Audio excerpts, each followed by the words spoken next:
ही यही कुरान और हदीस हमें दुनियावी तालीम की तरफ भी मोड़ रहा है। इसलिए ये कहना कि सिर्फ दीनी तालीम ही का हुक्म है कुरान में, ये गलत है। ये कहना कि सिर्फ इस्लामी तालीम का हुक्म है कुरान और हदीस में, ये गलत है। मेरे भाइयों, आज भी मैं ऐसे बहुत से मदरसों को जानता हूं, पूरा हिंदुस्तान घूमता हूं, बहुत से मदरसों को जानता हूं जहां इंग्लिश पढ़ाई जाती है, ना कुरान और हदीस के अलावा कोई चीज नहीं पढ़ाई जाती है, ना हिंदी है, ना वहां इंग्लिश है, ना मैथ है, कुछ नहीं है वहां। सिर्फ अरबी किताबें, उसका तर्जमा, यही पढ़ाया जाता है। पूछा गया आप सिलेबस चेंज क्यों नहीं करते, तो कहा नहीं, दुनियावी तालीम से हमें क्या मतलब, ये बच्चे पढ़ लिख कर फिर दुनिया की तरफ जाएंगे तो दीन की खिदमत नहीं करेंगे। मेरे भाइयों, उन मदरसों से जब बच्चे पढ़कर निकलते हैं और स्टेशन पर जब उनको रिजर्वेशन कराना होता है तो रिजर्वेशन फार्म नहीं भर पाते हैं वो बच्चे अपना फार्म दूसरों को दे देते हैं। 8 साल और 10 साल मदरसे में पढ़ने के बाद भी रिजर्वेशन फार्म नहीं भर पाते। लोग उनको जाहिल समझते हैं कि मदरसे में पढ़ने वाले बच्चे जाहिल हैं। हमारा नजरियाती इख्तिलाफ किसी से हो सकता है, लेकिन शमाइल नदवी जैसे लोग भी मौजूद हैं जो मदरसे से पढ़ के निकले, नदवा के फारिग हैं, लेकिन इंग्लिश में उन्होंने अपने बाप जावेद अख्तर तक को हरा दिया। वो इंग्लिश जिसको फख्र था उस पर, यूएस और यूके जब जाता था जावेद अख्तर, तो वहां के लोग भी उसकी इंग्लिश सुनकर हड़बड़ाते थे और डिक्शनरी खोल के देखते थे कि जावेद अख्तर को इतनी अच्छी इंग्लिश इंडिया में रहने के बाद कहां से आ जाती है।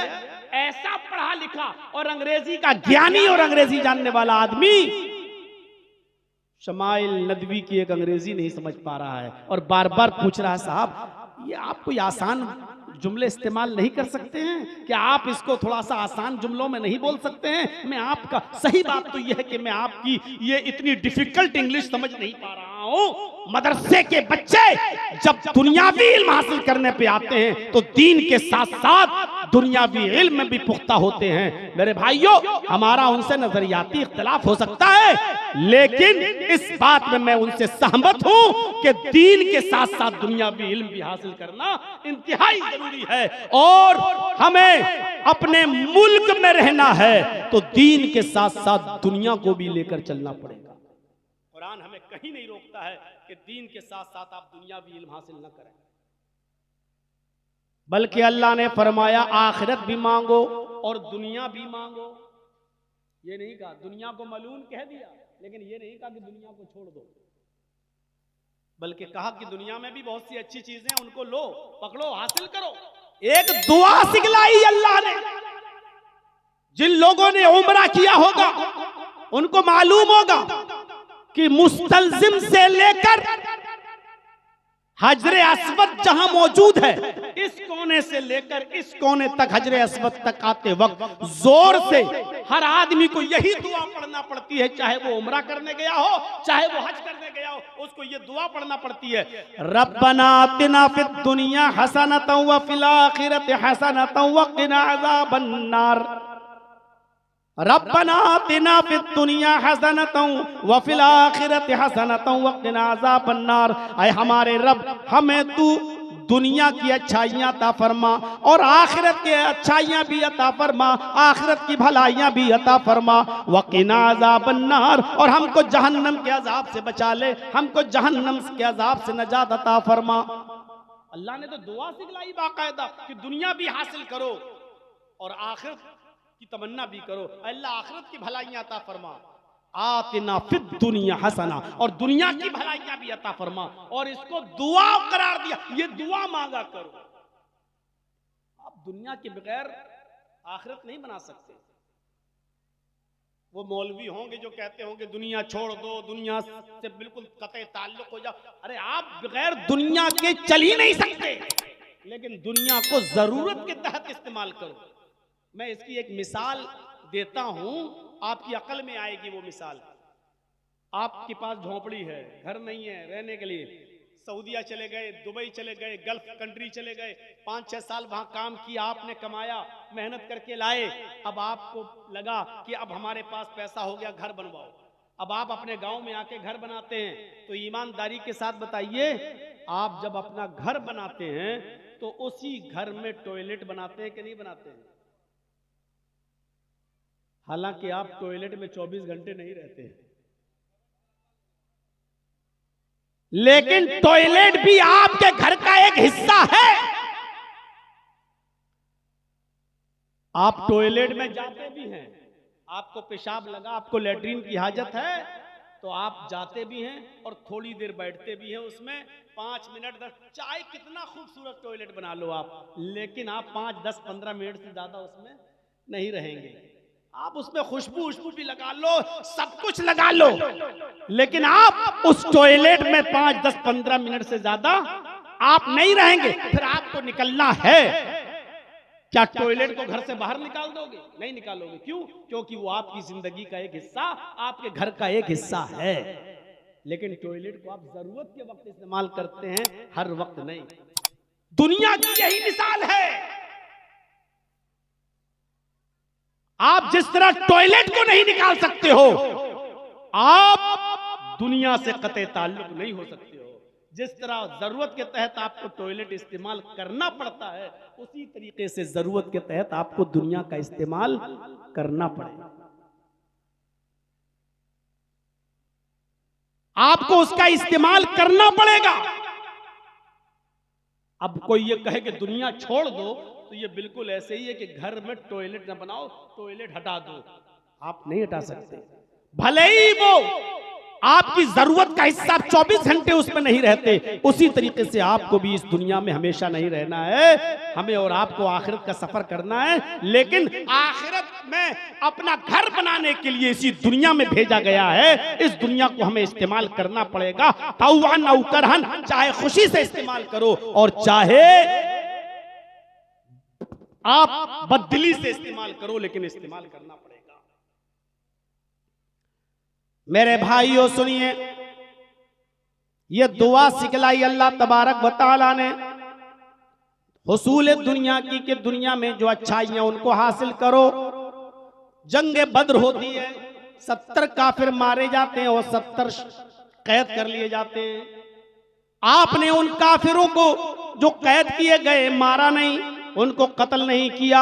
इस्लाम से पहले जितने भी मजहब इस दुनिया में मौजूद थे, जब कोई कैदी जंग में पकड़ा जाता था तो उन कैदियों को, उन असीरों को मार डाला जाता था, उनको कत्ल कर दिया जाता था। मोहम्मद रसूलुल्लाह ने इंसानियत का सबक सिखाया। आपने फरमाया जो कैदी जंग में पकड़े जाएं उनके साथ अच्छा सलूक करो, उनको खिलाओ पिलाओ और जुर्माना लेकर, माले फिदिया लेकर उनको छोड़ दिया करो। ये सिर्फ इस्लाम की तालीम है, सिर्फ इस्लाम की तालीम। इससे पहले किसी मजहब की तालीम नहीं थी। गुलाम बनाया जाता था इंसानों को, गुलाम। मोहम्मद रसूलुल्लाह से पहले लोगों को गुलाम बनाया जाता था और उनके साथ बुरा सलूक किया जाता था। खुद हमारे हिंदू भाइयों के अंदर भी गुलामों को के साथ बुरा सलूक, यहां तक कि सिर्फ ब्राह्मणों को, ऊंची जाति वालों को एक फौकियत, श्रेष्ठता दर्जा दिया गया, और ब्राह्मणों के अलावा जितनी भी कौमें हैं वो सब नीची कौम हैं। और उन तमाम लोगों के लिए आज भी मनुस्मृति में लिखा हुआ है कि ये सब ब्राह्मणों की खिदमत के लिए पैदा हुई हैं, ये सिर्फ ब्राह्मणों की सेवा के लिए पैदा हुई हैं। आज भी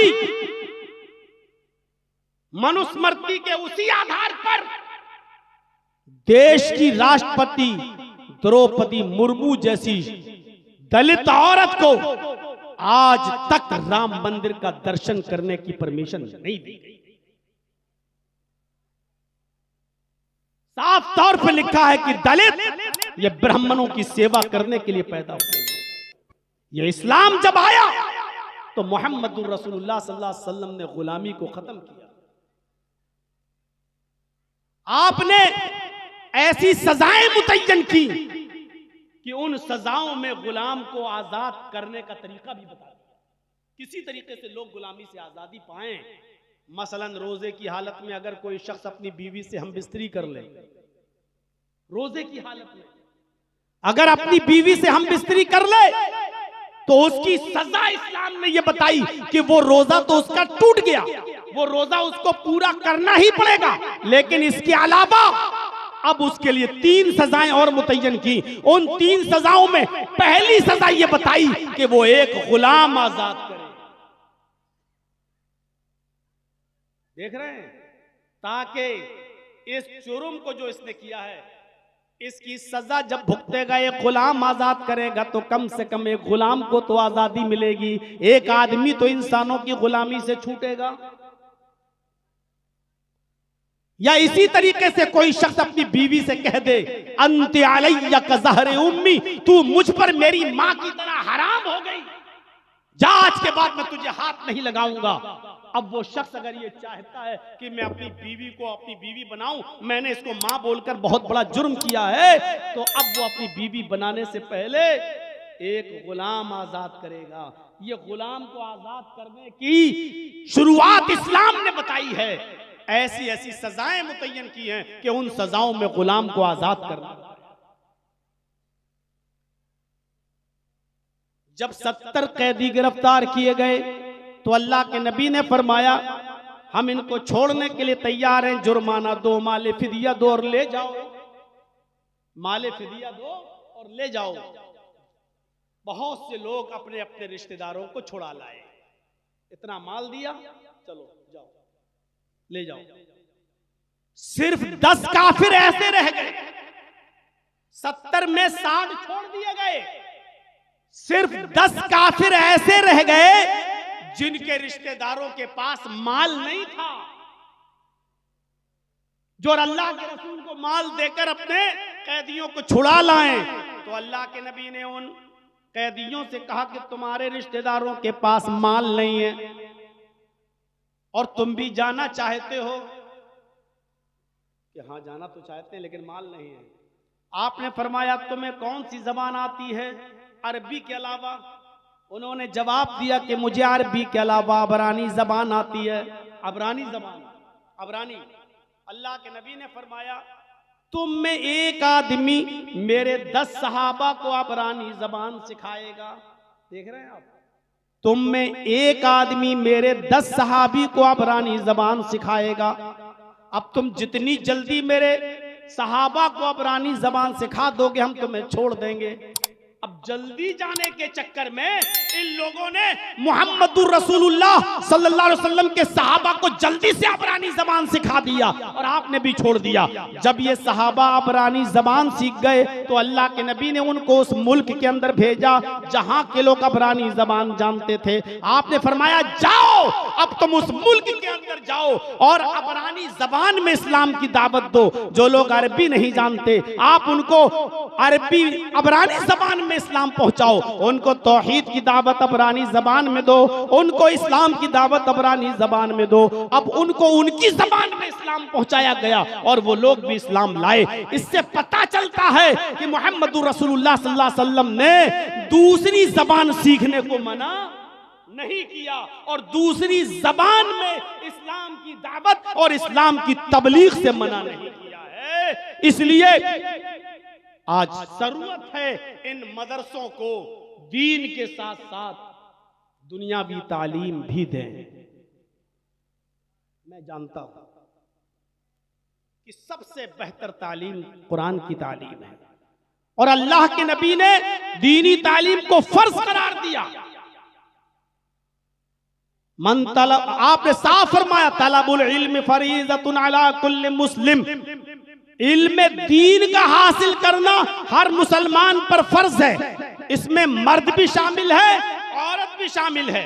क्या कहा गया? इल्म हासिल करना हर मुसलमान पर, ख्वाह वो मर्द हो या औरत, फर्ज है। फर्ज, ये फर्ज किफाया नहीं है। जो पढ़ना चाहे पढ़ ले और जो छोड़ना चाहे छोड़ दे। मौलाना किफायतुल्लाह सनाबली की बाकायदा तहकीक है इस मसले पर कि उन्होंने लिखा कि ये फर्ज ऐन है। जैसे नमाज फर्ज है, रोजा फर्ज है, हज फर्ज है, ज़कात फर्ज है, इसी तरीके से हर मुसलमान के लिए इल्म दीन हासिल करना, उसकी जरूरी तालीमात को हासिल करना, जरूरी दीन सीखना, जरूरत के मुताबिक, जरूरत के तहत, जरूरत बकद्र जरूरत इल्म दीन हासिल करना भी हर मुसलमान पर, चाहे वो मर्द हो या औरत, फर्ज। और आप जानते हैं कि इसमें कुरान सबसे आला किताब, यही वो किताब है। पहले इल्म दीन हासिल करने से पहले आपको इस कुरान की हैसियत, इसकी हक्कानियत, इसकी आज़मत को समझना पड़ेगा। दुनिया के सारे मजहब उठा लो, हिंदू धर्म, ईसाई धर्म, यहूदी मजहब, कोई भी मजहब उठा लो और चैलेंज के साथ उन लोगों से पूछो कि वो अपनी किताबों में ये बताएं, सिर्फ ये बताएं कि वो कैसी किताब है।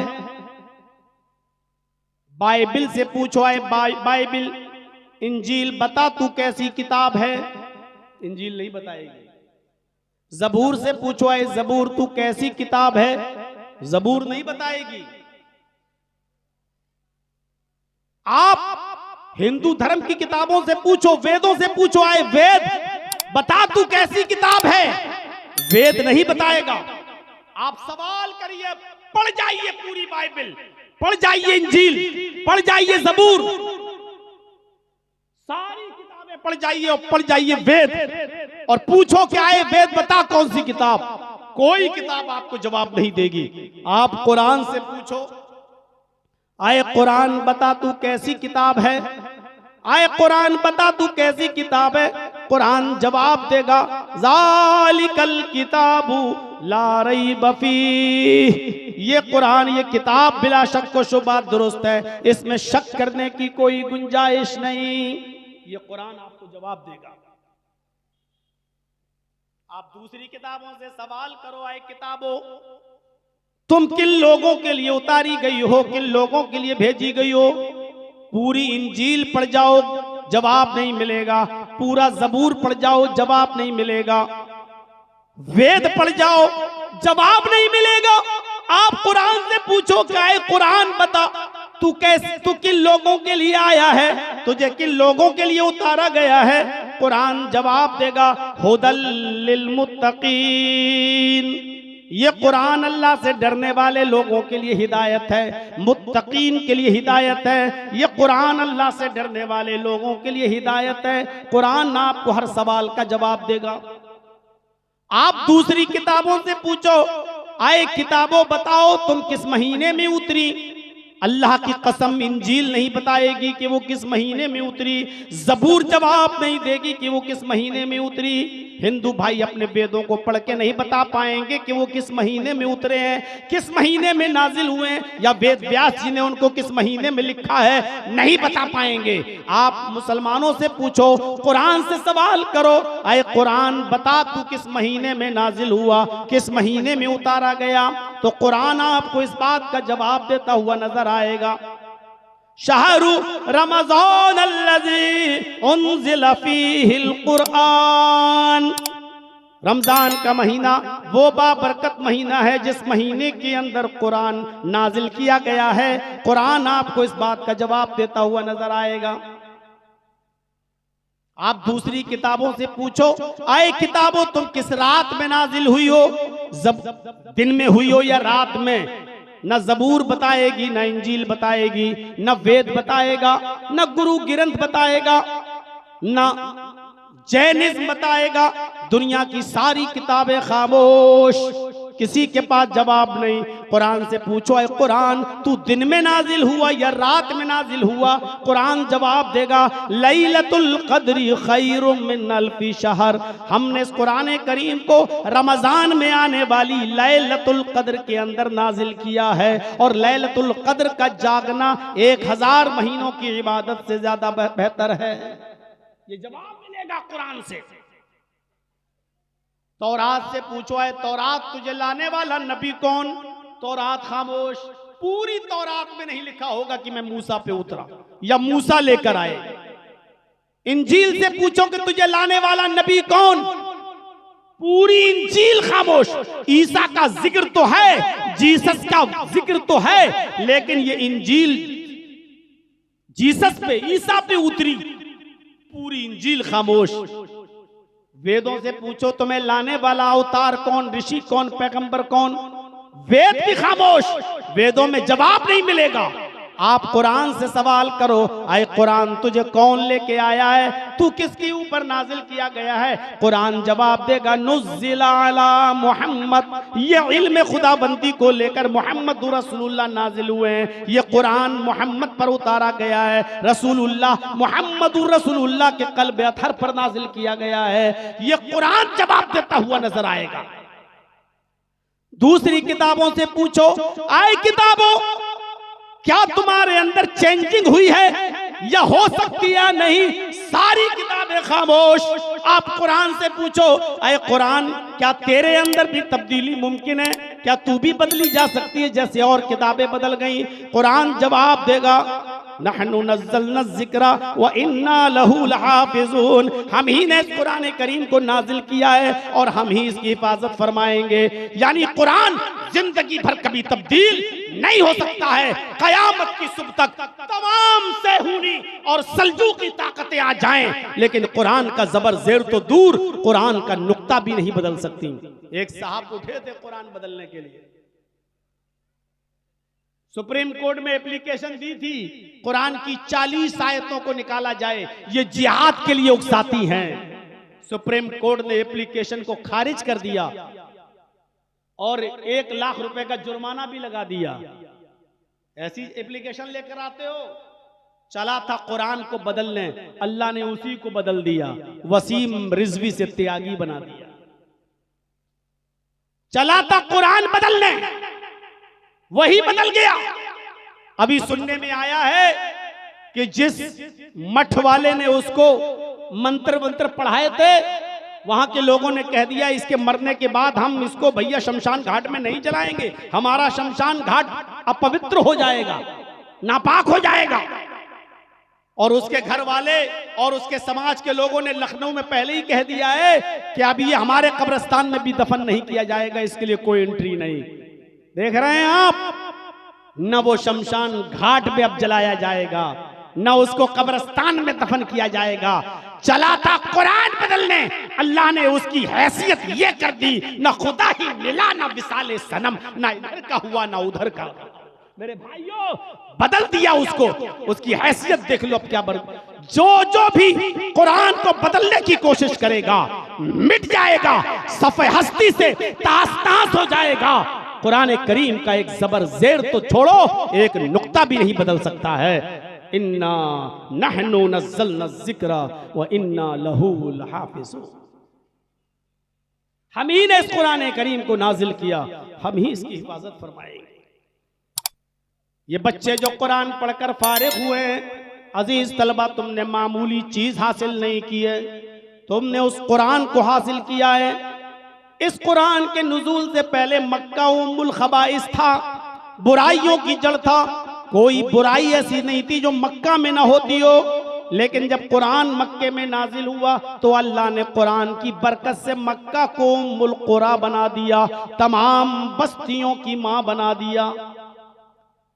कुरान के नाजिल होने से पहले रमजान का महीना एक आम महीना था, जैसे मुहर्रम का महीना, सफर का महीना, रबीउल अव्वल का महीना एक आम महीना था, रमजान का महीना भी।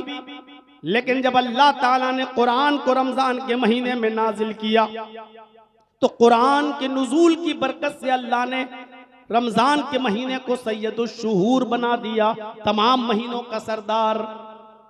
शहरु रमजान अल्लज़ी उन्ज़िला फ़ीहिल कुरान, आप और दिनों में नमाजें पढ़िए, एक नमाज का सवाब 10 नमाज के बराबर, रमजान में 1 रकात का सवाब 70 रकात के बराबर। अल्लाह ने रमजान के महीने की इबादतों को बढ़ा दिया, इसलिए कि इस महीने के अंदर कुरान नाजिल हुआ। कुरान जिस महीने में नाजिल हुआ अल्लाह ने उसको सैयदुश शुहूर बना दिया। कुरान जिस शहर में नाजिल हुआ अल्लाह ने उसको उम्मुल कुरा बना दिया। कुरान रमजान के जिस महीने की जिस रात में नाजिल हुआ, अल्लाह ने उस रात को भी मामूली रात नहीं रहने दिया। लैलतुल क़द्र खैरुम मिन अल्फि शहर, 1000 महीने की इबादतें एक तरफ और उस रात की इबादत एक तरफ। 1000 महीनों को डिवाइड कीजिए 12 से। एक महीने में 12, एक साल में 12 महीने होते हैं ना, 12 से डिवाइड कीजिए, 83 या 84, 83 या 84 साल बनते हैं। एक रात का जाग लेना 83 या 84 साल की इबादत से बढ़कर, ये कुरान की बरकत, ये कुरान का करिश्मा, ये कुरान की खैरो बरकत है मेरे भाइयों। ये कुरान जो जिब्रील लेके आए, जिब्रील तौरात भी लाए, इंजील भी लाए, जबूर भी लाए, लेकिन जिब्रील का मकाम आम फरिश्ते की तरह था। जिब्रील का दर्जा कोई नहीं था, बस वो भी एक आम फरिश्ता थे। लेकिन जब कुरान लेकर आए और मुहम्मदुर रसूलुल्लाह के क़ल्ब अथर पर नाजिल किया गया, तो कुरान की बरकत से अल्लाह ने जिब्रील को सैयदुल मलाइका बना दिया, तमाम फरिश्तों का सरदार बना दिया। अब जिब्रील मामूली फरिश्ता नहीं रहे, बल्कि अल्लाह ताला ने सैयदुल मलाइका बना दिया, तमाम फरिश्तों का सरदार बना दिया। कुरान जिस नबी के ऊपर उतरा, अल्लाह ने उस नबी को इमामुल अंबिया, तमाम पैगंबरों का इमाम बना दिया, तमाम पैगंबरों का इमाम। और शॉर्ट में एक जुमला कह दूं, कुरान जो पढ़ते हैं या कुरान जो पढ़ाते हैं, दुनिया की सबसे बेहतरीन मखलूक। अल्लाह के रसूल ने कहा, खैरुकुम मन तअल्लमल कुरान व अल्लमह, तुम में सबसे बेहतर लोग वो हैं, सबसे अच्छे लोग वो हैं जो कुरान को खुद सीखते हैं और दूसरों को सिखाते हैं। सीखने वाले भी सबसे अच्छे और सिखाने वाले भी सबसे अफजल। गौर करो इस सफ़े हस्ती पर। बहुत से लोग केमिस्ट्री भी पढ़ाते हैं, फिजिक्स भी पढ़ाते हैं, बायो भी पढ़ाते हैं, साइंस भी पढ़ाते हैं, मैथ भी पढ़ाते हैं, उनसे कोई शिकायत नहीं है मेरे भाइयों।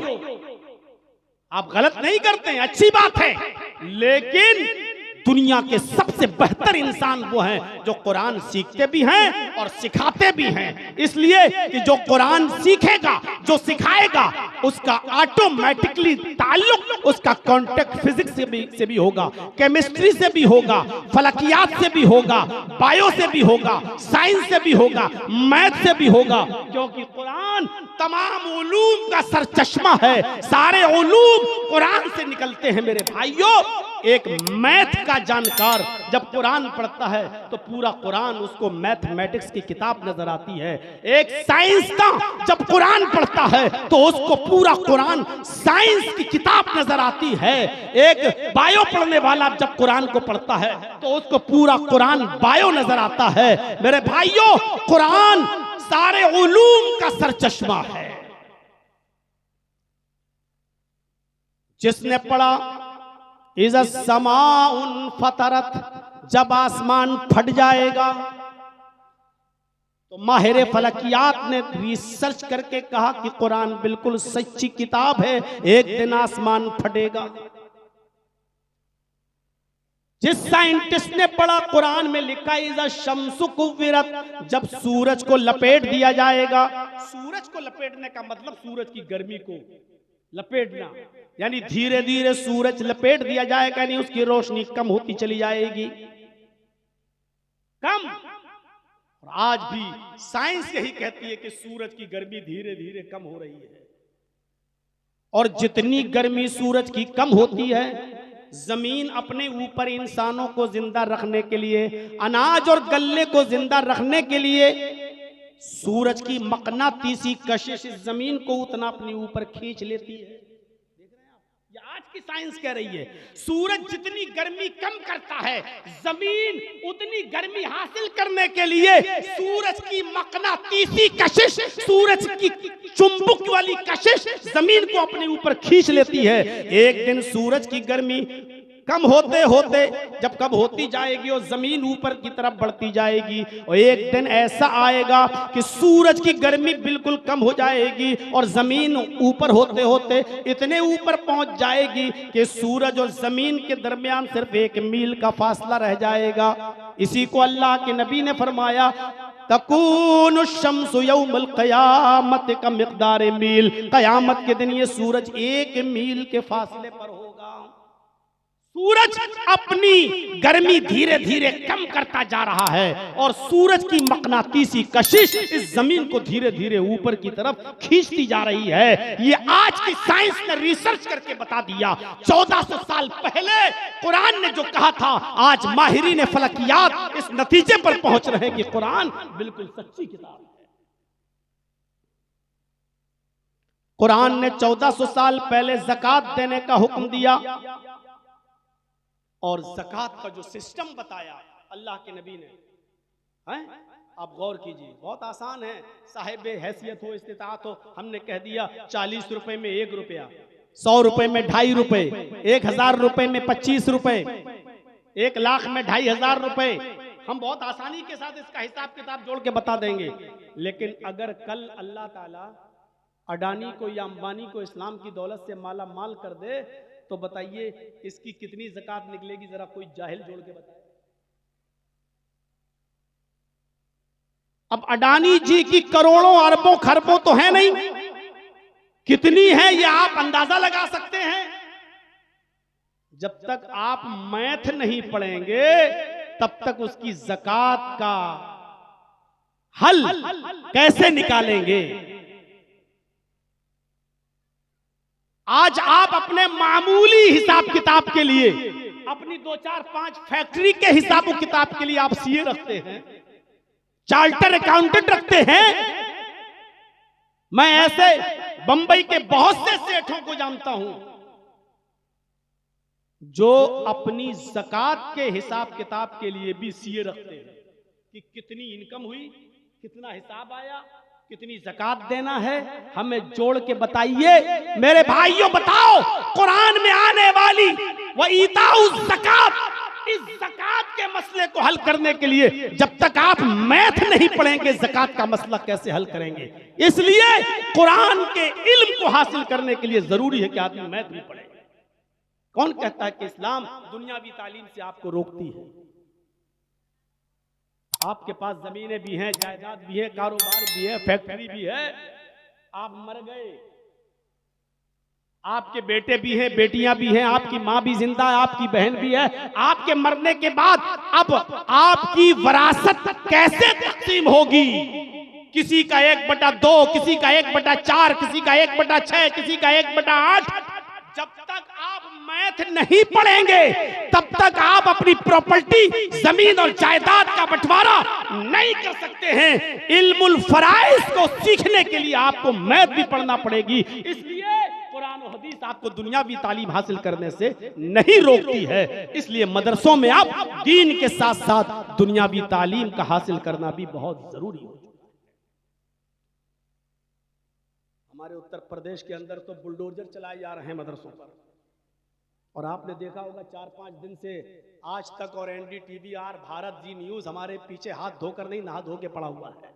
आप टीवी खोल के देख रहे होंगे, आज भी एक टीवी चैनल पे चला हुआ है और हमको ममता का दलाल कह रहा है आज भी, और यहां तक कह रहा है कि इस जहरीले भड़काऊ भाईजान पर कब लगाम कसी जाएगी। ये आज का बयान है, मेरे पास सेव है मोबाइल में। आज भी टीवी चैनल वाले जब जब बंगाल का चुनाव आएगा तब तक हमारी पुरानी तकरीरें उठाकर पेश करेंगे और दिखाएंगे, क्योंकि उनको हिंदू मुस्लिम करना है, क्योंकि उनको उन्हीं हड्डियों पे पलना है जो उनको डाली गई है। तो मेरे साथियों, इस्लाम दीनी तालीम से आपको नहीं रोकता है, दीनी तालीम के साथ दुनियावी तालीम से आपको नहीं रोकता है। आप कैसे हल करेंगे? और आपको बता दूं, भोपाल में एक डॉक्टर था जिसका नाम है डॉक्टर शिव शक्ति स्वरूप, मदरसों में नहीं पढ़ा, MBBS MS डॉक्टर, बेहतरीन सर्जन, और सर्जन भी हाथ पैर का नहीं, न्यूरो सर्जन, पूरा दिमाग निकाल के बाहर रख देता है। पूरा दिमाग निकाल के बाहर रख देता है, पूरा खोपड़ी खोल देता है। Neuro surgeon, MBBS MS। 28 साल पहले कोई मरीज उसके पास आया, उसने उसका इलाज किया, कुछ दीनी बातें चलने लगी। पहले जहरीला जमाना नहीं था, पहले लोग एक दूसरे को समझते थे, प्यार मोहब्बत की बातें करते थे। इस डॉक्टर ने कहा, भाई आप बड़ी अच्छी बातें करते हैं, आपका बहुत भरोसा है अल्लाह के ऊपर, तो हमें भी कुछ कुरान उरान पढ़ने के लिए दीजिए। तो उस आदमी ने दूसरी मुलाकात में उसको इंग्लिश में कुरान दे दिया। कबाड़ी मार्केट नंबर 2 भोपाल में एक मस्जिद है अहले हदीस की, वो वहीं का रहने वाला था, और उसने वो डॉक्टर शिव शक्ति स्वरूप को वो कुरान दे दिया। डॉक्टर शिव शक्ति स्वरूप ने कुरान की चंद पारे इंग्लिश में पढ़े, लेकिन जब वो 18वें पारे में पहुंचा और उसकी नजर कुरान की इन आयात पर गई, लक़द ख़लक़नल इंसान मिन सुलालतिन मिन तीन थुम्मा जअलनाहु नुत्फ़तन फ़ी क़रारिन मकीन थुम्मा ख़लक़नन नुत्फ़ता अलक़तन फ़ख़लक़नल अलक़ता मुज़ग़तन फ़ख़लक़नल मुज़ग़ता इज़ामन फ़कसौनल इज़ाम लहमा। जब कुरान की आयतों पर डॉक्टर शिव शक्ति स्वरूप की नजर जाती है तो शज़दर रह जाता है और हैरान रह जाता है। वो कहता है कि इतनी अहम बातें 1400 साल पहले, जब साइंस ने इतनी तरक्की नहीं की थी, अल्ट्रासाउंड मशीन भी नहीं बनी थी, मेडिकल साइंस ने भी इतनी तरक्की नहीं की थी, इतनी कीमती बातें अर्श वाले ने, अल्लाह ने बताई हैं कुरान में, और मोहम्मदुर रसूलुल्लाह ने पूरी दुनिया को बता दी हैं। मोहम्मदुर रसूलुल्लाह तो साइंस क्या, वो अरबी जबान भी सही से पढ़े लिखे नहीं थे, किसी उस्ताद ने उनको पढ़ाया नहीं था, फिर कैसे मोहम्मद ने इतने पहले ये बातें बता दी? जरूर ये कुरान आसमानी किताब है। अल्लाह की कसम, डॉक्टर शिव शक्ति स्वरूप के पास कोई 40 दिन का चिल्ला लेकर नहीं गया, कोई 4 महीने की जमात नहीं गई, उसने सिर्फ कुरान पढ़ा, किसी मौलवी की तकरीर उसने नहीं सुनी, उसने सिर्फ कुरान की स्टडी की, कुरान का मुताला किया और इन आयतों पे पहुंचा तो समझ गया। वो एक साइंस पढ़ा था, बायो पढ़ा था, वो समझ गया कि कुरान में इतनी बड़ी मेडिकल साइंस बयान की गई है। ये 1400 साल पहले जो मोहम्मदुर रसूलुल्लाह बता रहे हैं, ये चीजें मोहम्मद कैसे बता सकते हैं, जबकि ये चीजें तो आज अल्ट्रासाउंड बताता है, आज हमारी मशीन बताती है। लक़द ख़लक़नल इंसान मिन सुलालतिन मिन तीन, हमने इंसान को मिट्टी के खुलासे से पैदा किया। 1400 साल पहले मोहम्मद को किसने बताया कि इंसान मिट्टी से पैदा है? ये तो आज की तहकीक कहती है, रिसर्च कहती है कि इंसान मिट्टी से पैदा है।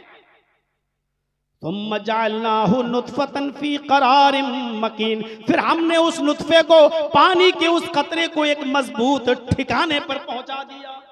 मोहम्मद को कैसे मालूम कि पानी का वो कतरा एक मजबूत ठिकाने पहुंच जाता है? ये तो हमारी अल्ट्रासाउंड मशीन कहती है। मियाँ बीवी मिलते हैं, मुजामियत करते हैं, सोहबत करते हैं, पानी का वो कतरा इतने मजबूत ठिकाने पर पहुंच जाता है कि बीवी खाना बनाए, रोटी बनाए, टहले चले, खाए पिए, घूमे फिरे, कुछ भी करे, लेकिन पानी का वो कतरा इतने मजबूत ठिकाने पे पहुंच जाता है कि वहां से टच से मस भी नहीं होता है। ये तो आज हमारी अल्ट्रासाउंड मशीन कहती है। मोहम्मद को इतने साल पहले, 1400 साल पहले किसने बताया कि वो पानी का कतरा एक मजबूत ठिकाने पर पहुंच जाता है? उसने आगे पढ़ा, सुम्मा खलक़ना नुत्फ़ता अलक़तन, फिर हमने उस नुत्फे को, उस पानी के कतरे को जमा हुआ खून बना दिया। फ़ख़लक़नल अलक़ता मुज़ग़तन, फिर हमने उस जमे हुए खून को गोश्त का लोथड़ा बना दिया। फ़ख़लक़नल मुज़ग़ता इज़ामन, फिर हमने उस गोश्त के लोथड़े को हड्डी बना दिया। फ़कसौनल इज़ाम लहमा, फिर उस हड्डी के ऊपर हमने एक्स्ट्रा गोश्त चढ़ा दिया, गोश्त पहना दिया। शिव शक्ति स्वरूप कहता है बिल्कुल ऐसे ही बच्चा जब माँ के पेट में बनता है तो यही कंडीशन होती है। पानी का वो कतरा पहले जमा हुआ खून बनता है, उसके बाद गोश्त का लोथड़ा बनता है, फिर गोश्त का लोथड़े का हड्डी बनता है, फिर हड्डी के बाद उसके ऊपर गोश्त पहनाया जाता है, गोश्त चलता है। ये बात 1400 साल पहले मोहम्मदुर रसूलुल्लाह को किसने बताई? ये कुरान आसमानी किताब है, उसने ये चंद आयतें पढ़ी और पढ़ने के बाद उस जमाने में ना फोन चलता था मेरे भाइयों, ना मोबाइल था, ना नेट का जमाना था। उसने एक आदमी को भेजकर कुरान देने वाले को बुलवाया।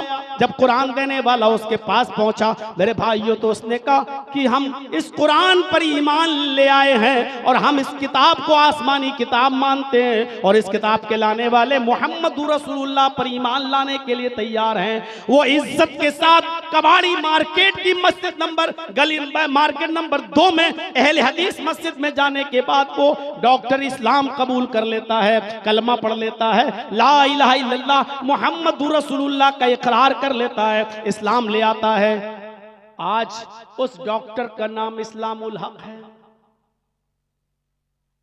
उसकी बीवी भी इस्लाम लाई, उसका नाम खदीजा है, उसकी बेटी भी अब एमएस कर रही है, डॉक्टर बन चुकी, एमबीबीएस कर चुकी, एमएस कर रही है, उसकी बेटी आखिरी साल है। लेकिन मजाल कि वो ऐसी बेपर्दगी के साथ चली जाए, स्कूटी चलाती जरूर है लेकिन हाथों में ग्लव्स, पैरों में सॉक्स, चेहरे जिस्म पर आबा, चेहरा छिपा। आज भी वो इसी हाल में अपने भोपाल के कॉलेज में इसी कंडीशन में बैठती है। उसके ऊपर भी हिजाब का मुद्दा उठा, लेकिन उसने हाई कोर्ट से आदेश ले लिया है कि नहीं, जिस लिबास में इसकी आजादी है, ये जिस तरह जिस देश में आना चाहे इसको कोई नहीं रोक सकता है। उसके पास हाई कोर्ट का आदेश है। हमारी लड़कियां क्या पर्दा करेंगी? इन जलसों में भी जाओ तो जलेबियां खरीदती हुई नजर आएंगी और बुर्का भी होगा उनके पास, अबा भी होगा उनके पास, चूड़ियां भी खरीदती हुई नजर आएंगी। मेरे प्यारे साथियों, कहना यह चाहता था कि कोई जरूरी नहीं कि मदरसों में पढ़कर ही कोई अच्छा इल्म हासिल करे और वही लोगों को इस्लाम की दावत देगा। नहीं, डॉक्टर शिव शक्ति स्वरूप ने कुरान पढ़ा, इंग्लिश जानता था, बायो पढ़ा था, साइंस पढ़ा था, इसलिए अच्छी तरीके से समझ गया। तो एक साइंस पढ़ने वाला कुरान जब पढ़ता है तो उसको पूरे कुरान में साइंस नजर आती है। एक मैथ पढ़ने वाला जब कुरान को पढ़ता है तो उसको पूरा कुरान मैथ नजर आता है। फिजिक्स पढ़ने वाला जब कुरान को पढ़ता है तो उसको पूरा कुरान फिजिक्स नजर आता है। केमिस्ट्री पढ़ने वाला जब कुरान को पढ़ता है तो उसको पूरा कुरान केमिस्ट्री नजर आता है। मेरे भाइयों, अंदाजा लगाइए, इसीलिए अल्लाह के नबी ने फरमाया खैरुकुम मन तअल्लमल कुरान व अल्लमा, दुनिया में सबसे बेहतर लोग वो हैं जो कुरान को पढ़ते हैं और पढ़ाते हैं, सीखते हैं और सिखाते हैं। इसलिए कि कुरान तमाम उलूम का सरचश्मा है, तमाम उलूम का सरचश्मा। हमें कुरान के इल्म में मजबूती हासिल करना है और इसीलिए दीनी तालीम लड़कों के साथ साथ लड़कियों को भी जरूरी है और लड़कियों को भी दीन के साथ साथ दुनियावी तालीम से भी नवाजिए। अल्लाह के नबी सल्लल्लाहु अलैहि वसल्लम, बुखारी पढ़ेंगे आप तो आप मर्दों को जब खिताब करते थे तो अल्लाह के रसूल ने लेडीज के लिए, ख्वातीन के लिए भी हफ्ते में एक दिन मुतय्यन कर रखा था और आप ख्वातीन में जाते थे और उनको नसीहतें किया करते थे, उनको दीन सिखलाया करते थे। इख्तिलात से बचाया है। कोशिश ये कीजिए कि लड़के और लड़कियां एक साथ बैठ के न पढ़ने पाए। अल्लाह के नबी सल्लल्लाहु अलैहि वसल्लम ने लेडीज की तालीम के लिए मर्दों के साथ उनको नहीं बिठाया, बल्कि ख्वातीन के लिए अलग से एक दिन मुतय्यन कर दिया। हफ्ते में एक दिन हम तुम्हें भी दीन सिखलाएंगे, इल्म बताएंगे, इल्म सिखाएंगे। मक्के में तालीम का दौर शुरू हुआ ज़ैद इब्ने अरकम के घर से। ये मक्के में पहला स्कूल था जो सिर्फ स्कूल की शक्ल थी इसकी। ज़ैद इब्ने अरकम के घर से ये मदरसा शुरू होता है और जब मदीने गए तो इसने हॉस्टल की शक्ल अख्तियार कर ली और बाहर से आने वाले लोग भी जब मेरे भाइयों इल्म हासिल करने लगे तो अल्लाह के नबी ने मस्जिद नबी के बाहर जो चबूतरा था जिसको सुफ़ा कहा जाता था, उसी सुफ़ा पर आपने उन सहाबा को ठहराया, उन लोगों को ठहराया और उनको दीन की दावत और दीन की तबलीग की। ये सुफ़ा एक हॉस्टल की शक्ल अख्तियार कर गया। तो मेरे भाइयों, इल्म से जुड़िए, जोड़िए, बहुत जरूरी है तालीम का हासिल करना और दीन के साथ साथ दुनियावी तालीम भी हासिल करना। ये वक्त की एक अहम जरूरत बन चुकी है। हमारी कौम की बच्चियों को भी बताइए, दीजिए उनको भी दीन के साथ साथ दुनियावी तालीम जरूरी है। तालाबुल इल्म फरीज़तुन अला कुल्ले मुस्लिम में औरत भी शामिल है। आप इनको अलग नहीं कर सकते। ये हमारी सोसाइटी का एक हिस्सा है, ये हमारे समाज का एक हिस्सा है। अल्लाह के नबी सल्लल्लाहु अलैहि वसल्लम ने तो यहाँ तक फरमाया, जिसकी 3 बेटियां होंगी या जिसकी 3 बहनें होंगी, अगर उसने उनको पढ़ाया होगा, लिखाया होगा, अच्छा अदब सिखाया होगा, अच्छी तालीम दी होगी, हुस्ने अदब से लैस किया होगा और उनका निकाह अच्छे घराने में, दीनदार घराने में करा दिया होगा, तो वो शख्स जन्नत में मेरे साथ ऐसा रहेगा जैसे ये दोनों उंगली मिली हुई हैं। यानी लड़कियों को पढ़ाने वाला, लिखाने वाला, अच्छा अदब सिखाने वाला क़यामत के दिन मुहम्मदुर रसूलुल्लाह का पड़ोसी बनकर रहे। यह है लड़कियों की तालीम की अहमियत इस्लाम के अंदर। पढ़ाइए अपनी बच्चियों को भी। और आज के इस मौजूदा दौर में बहुत जरूरी है कि जो लोग अपनी बच्चियों को दीनी दुनियावी तालीम दे रहे हैं उनको दीनी तालीम जरूर दें। वरना आपको बताऊं, महाराष्ट्र के अंदर मैं जाता आता रहता हूं, बराबर 3 लाख लड़कियां ऐसी हैं सिर्फ महाराष्ट्र के अंदर। हम पूरे हिंदुस्तान की बात नहीं कर रहे हैं, सिर्फ महाराष्ट्र में 3 लाख लड़कियां ऐसी हैं जिन्होंने कोर्ट में एप्लीकेशन दे रखी है, मेरा नाम मरियम है, मेरा नाम जैनब है, मेरा नाम गुलफशां है, मेरा नाम जुर्रीन है, मेरा नाम ये है, सायरा है, साइमा, ये मेरे नाम है, मेरी उम्र इस वक्त 17 साल की है, अभी मैं अपनी मर्जी से शादी नहीं कर सकती, 1 साल के बाद मैं कोर्ट में आऊंगी, मैं जिस लड़के से शादी करना चाहूं मैं आजाद हूं, मैं शादी करूंगी, मेरा बाप और मेरा भाई इंटरफियर कर सकता है, लिहाजा अभी से मैं एप्लीकेशन दे रही हूं कि मुझे गैर मुस्लिम फला फला लड़के के साथ शादी करना है, कोर्ट मेरे लिए रास्ता निकाले। 3 लाख लड़कियों की एप्लीकेशन है, मुस्लिम लड़कियों की एप्लीकेशन है, सिर्फ महाराष्ट्र ही महाराष्ट्र के अंदर कोर्ट में दी जा चुकी है। आज सिर्फ दुनियावी तालीम और ये जिसमें इख्तिलाफ हो, ऐसी को एजुकेशन जिसमें लड़के और लड़कियां एक साथ बैठ के पढ़ रहे हैं, इसने आज हमारी लड़कियों को इतने हौसले दे दिए हैं कि वो अपने बाप और भाई के डर से पहले ही एप्लीकेशन दे दी है और कह चुकी हैं कि मैं दीपक से, मैं मिश्रा से, मैं पप्पू से, मैं गुड्डू से शादी करूंगी, मेरा बाप मेरा भाई इंटरफियर कर सकता है, लिहाजा 1 साल के बाद मैं 18 साल की हो जाऊंगी और अपनी मर्जी की मालिक। बहुत जरूरी है उनको दीन, दुनिया की तालीम दे रहे हो तो दीनी तालीम जरूर दीजिए। आप जोड़िए,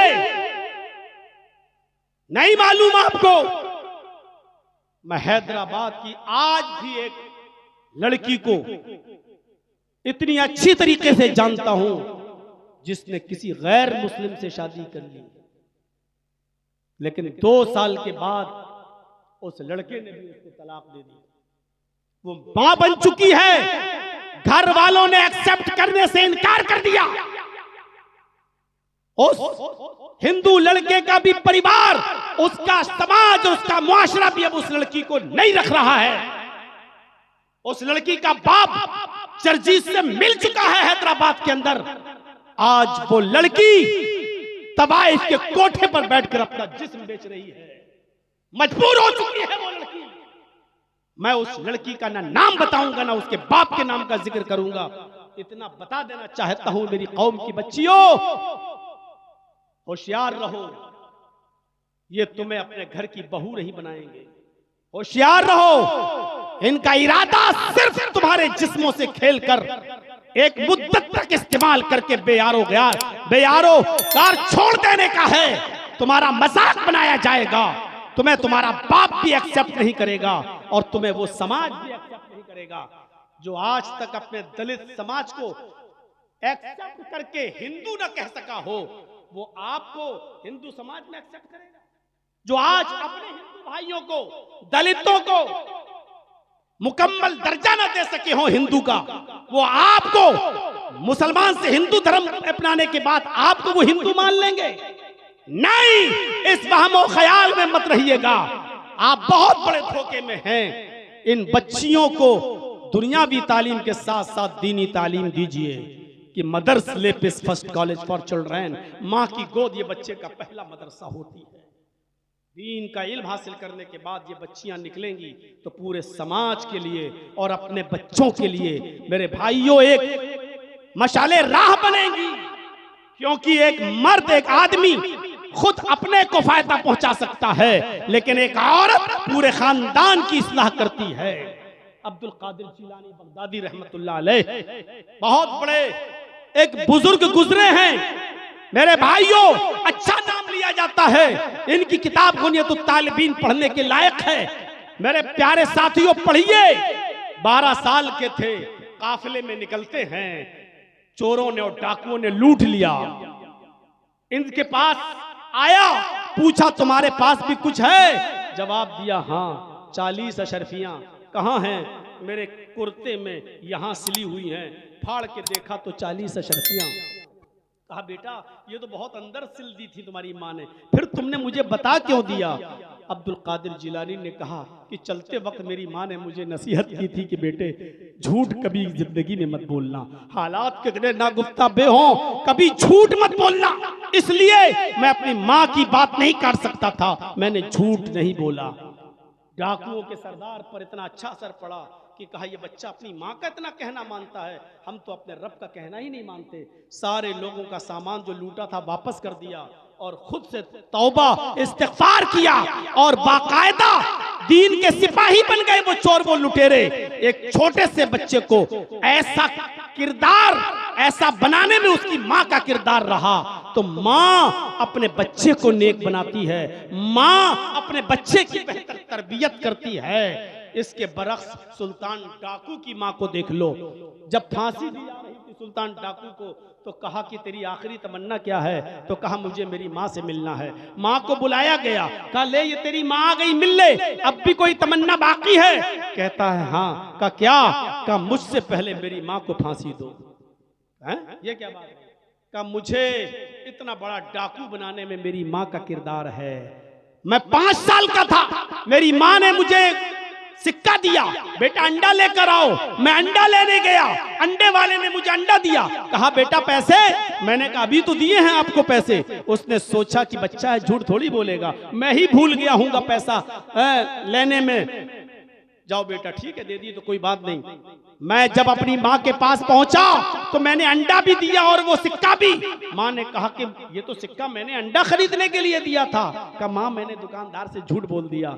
मेरी माँ ने मुझे पीठ थपथपाई, का बेटा तूने इस गरीबी में मेरा बहुत भला किया, अब ये एक सिक्का शाम के खाने के लिए भी काम आ जाएगा। मेरी माँ ने पीठ थपथपाई।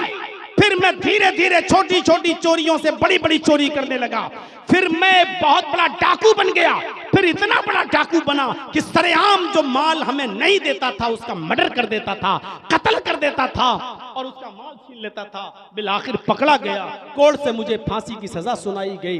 अब मुझे फांसी हो रही है, मुझे फांसी के तख्ते पर पहुंचाने वाली ये मेरी माँ है। अगर पहले दिन जब अंडा चोरी करके लाया था उसी वक्त ये मेरे चेहरे पर थप्पड़ मारती और मुझे लेकर दुकानदार के पास जाती, उसका पैसा वापस करती और कहती कि मेरे बेटे से गलती हो गई, आज के बाद ऐसा नहीं होगा, और उसी वक्त मुझे थप्पड़ मारा होता तो आज मैं इतना बड़ा डाकू नहीं बनता, इतना बड़ा चोर नहीं बनता।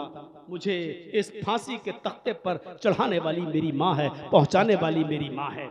मेरी कौम की बेटियों, अब्दुल कादिर जिलानी वाली माँ का किरदार अदा करो और ऐसा किरदार तुम्हें मदरसों में पढ़ने के बाद ही तुम कर सकती हो, क्योंकि तुम्हें दीन का इल्म होगा, तुम्हें कुरान का इल्म होगा, तुम्हें हदीस का इल्म होगा। जैसे मुस्तद अहमद में उस सहाबिया का वाक़या आया है कि जब वो बच्चा जनती है, उसके घर में बच्चा पैदा हुआ और जब वो बच्चा पेशाब करता था उसकी माँ उसकी शर्मगाह पे पानी डाल देती थी। बच्चा जब पहले दिन पेशाब करने के लिए गया तो पानी का बर्तन साथ में ले गया। उसको मालूम नहीं था इस्तिंजा कैसे किया जाता, उसको मालूम नहीं था शर्मगाह किस हाथ से पकड़ी जाती और पानी का बर्तन किस हाथ से पकड़ा जाता। उसने पेशाब किया नाली के किनारे बैठकर और पानी अपनी शर्मगाह पे डाल लिया, क्योंकि उसने अपनी माँ को ऐसा करते हुए देखा था। माँ दूर से देखती है, आसमान पे नजर डालती है और कहती है अल्लाह मैं कामयाब हो गई, मैं अपने बेटे को जो सिखाना चाहती थी मैंने सिखा दिया, अपने बेटे को जो तरबियत देना चाहती थी वो तरबियत मैंने अपने बेटे को दे दी। आजकल की माएं अपने 8 और 10-10 साल के बच्चों की पैंट की चेन खोलकर नालियों पे खड़े होकर पेशाब करवाती हैं। स्कूलों में, यूनिवर्सिटियों में आपको दुनियावी इल्म तो मिल जाएगा लेकिन तरबियत नहीं मिलेगी। आज भी कॉलेज और यूनिवर्सिटी से पढ़ने वाले हजारों बीकॉम और एमकॉम, बीएससी और एमएससी करने वाले, पीएचडी करने वाले आपको ऐसे मिलेंगे जो सड़क के किनारे खड़े होकर नालियों के पास पैंट की चेन खोलकर गधे या कुत्ते की तरह तुम्हें पेशाब करते हुए नजर आएंगे। स्कूलों से उनको मेरे भाइयों एजुकेशन तो मिल गई लेकिन तरबियत नहीं मिली, और तरबियत माँ की गोद से मिलती है और माँ ऐसी मदरसों में तैयार होती हैं। इसलिए अपनी बच्चियों को दीन की तालीम भी दीजिए और दुनियावी तालीम से भी आरास्ता और पैरास्ता कीजिए। 1 घंटा 40 मिनट की ये तकरीर काफ़ी है। कल बरहेट में भी बोलना है और परसों असगर साहब के इलाके में भी जाना है मुझे, यानी दिल्ली और मेरठ में फिर उनकी सदारत में मेरा प्रोग्राम है। इसलिए मेरे भाइयों इतना काफ़ी है। आपसे गुजारिश है कि इस मदरसे को हम दुआ करिए अल्लाह रब्बुल आलमीन दिन दूनी रात चौगनी तरक्की अता फरमाए और इस मदरसे में जो बच्चे पढ़कर निकले